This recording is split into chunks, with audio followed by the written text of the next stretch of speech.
ತುಂಬಾ ಎಂಜಾಯ್ ಮಾಡ್ಕೊಂಡು ಬಂದ್ರಿ. ತುಂಬ ತೆಂಗಿನ ತೋಪು, ಅಡಿಕೆ ಮರದಲ್ಲಿ ತೆಂಗಿನಕಾಯಿ ಬಿದ್ದಿರೋದನ್ನೆಲ್ಲ ತೊಗೊಂಡು ಆ ನೇಚರ್ನ ಎಂಜಾಯ್ ಮಾಡಿಕೊಂಡು ಫ್ರೆಶ್ಶು ಗಾಳಿ. ಇದು ನೋಡಿ, ಇಲ್ಲಿ ಮಾವಿನ ತೋಪು, ಇಲ್ಲೂ ಒಂಚೂರು ಮಾವಿನ ತೋಪೆಲ್ಲ ಇತ್ತು, ಮಾವಿನಕಾಯಿ ಮರಗಳಿತ್ತು. ಸೊ ಇಲ್ಲಿ ಬಂದುಬಿಟ್ಟು ಕಾರ್ ಪಾರ್ಕಿಂಗು, ವೆಹಿಕಲ್ ಪಾರ್ಕಿಂಗ್ ಎಲ್ಲ ತುಂಬ ಚೆನ್ನಾಗಿ ವ್ಯವಸ್ಥೆ ಮಾಡಿದ್ದಾರೆ.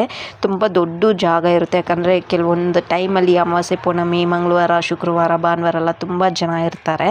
ಸೊ ಹಾಗಾಗಿ ಒಂದು ವ್ಯವಸ್ಥೆ ಮಾಡಿದ್ದಾರೆ. ಸೊ ಇಲ್ಲಿಂದ ಇವಾಗ ಕಾರ್ ಪಾರ್ಕಿಂಗ್ ಎಲ್ಲ ಅಲ್ಲಿ ಮಾಡಿಬಿಟ್ಟು ನಾವು ಈ ರೀತಿಯಿಂದ ಹೋಗಬೇಕಾಗುತ್ತೆ ದೇವಸ್ಥಾನಕ್ಕೆ. ದೇವಸ್ಥಾನ ಇವಾಗ ನೋಡಿ ಇನ್ನೂ ಕನ್ಸ್ಟ್ರಕ್ಷನ್ಸ್ ಮಾಡ್ತಿದ್ದಾರೆ. ನಿಮ್ಮ ಕೈಯಲ್ಲೇ ಆದಷ್ಟು ಸಹಾಯನೂ ನೀವು ದೇವರಿಗೆ ಕೊಡ್ಬೋದು. ತುಂಬ ಶಕ್ತಿ ದೇವತೆ ಆಗಿರ್ತಾರೆ. ತುಂಬ ಬ್ಯೂಟಿಫುಲ್, ತುಂಬ ಒಂದು ನೇಚರಲ್ಲಿ ಇರೋ ಅಂಥ ಇದು. ಸೊ ಇಲ್ಲಿ ಸ್ಲಿಪ್ಪರ್ಸ್ ಎಲ್ಲ ಬಿಡೋದಕ್ಕೆ ಜಾಗ ಮಾಡಿದ್ದಾರೆ. ಇಲ್ಲಿಂದ ಇವಾಗ ನೋಡಿ